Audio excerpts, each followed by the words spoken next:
என்று முதலாக என்னை வந்து இடம் கேட்டார்கள். நான் தருகிறேன் என்று சொன்னேன். சொன்னவுடனே அதற்கு பிறகு வீட்டு சடையன், ஏழுமலை, நாராயணசாமி, பழனி, கதிர்வேல் எல்லோரும் சேர்ந்து இந்த ஊர் பொதுமக்கள் நன்மைக்காக இடம் கொடுத்தோம். ஸ்கூல் 3 மாடி ஆகிவிட்டது. ஸ்கூல் நடந்து கொண்டிருக்கிறது. அதனால் நம் சுற்று வட்டாரத்தில் இருக்கும் மாணவ செல்வங்கள் எல்லோரும் வந்து அந்த வகுப்பில் ஸ்கூலில் படிக்க வேண்டும் என்று நல்ல மனதோடு இடம் கொடுத்தோம்.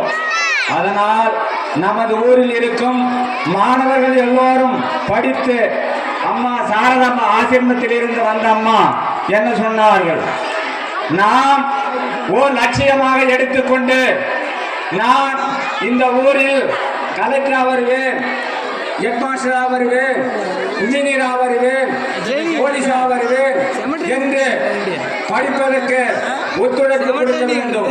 இங்கு நமது ஊருக்கு வரும் தலைமை ஆசிரியரும் நமக்கு ஒத்துழைப்பு கொடுக்க வேண்டும்.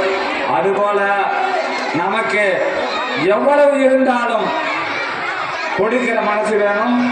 அதனால் நான் ரொம்ப அதிக பேச விரும்பவில்லை. எனது நிகழ்ச்சியை முடித்துக் கொண்டு இங்கு இருக்கும் ஊர் மாவட்ட கவுன்சிலர், ஒன்றிய கவுன்சிலர், ஊர் தலைவர், நாட்டாண்மை, ஊர் பொதுமக்கள் எனக்கு போன ஆடி மாதத்தில் என் மகன் இறந்து விட்டார். அந்த நேரத்திலே ஒன்றிய கவுன்சிலர், மாவட்ட கவுன்சிலர், ஊர் பொதுமக்கள் எல்லோரும் என் மகனை போஸ்ட்மார்ட்டம் பண்ணாமல் இந்த ஊரிலே நமது சுடுகாட்டில் கொண்டு போய் தகனம் செய்த ஊர் பொதுமக்கள் மற்றும் இந்த மாவட்ட கவுன்சிலர், ஒன்றிய கவுன்சிலர், ஊர் தலைவர் மற்றும் முக்கியஸ்தர் எல்லோருக்கும் நான் கடமைப்பட்டு வணங்குகிறேன். வணக்கம்.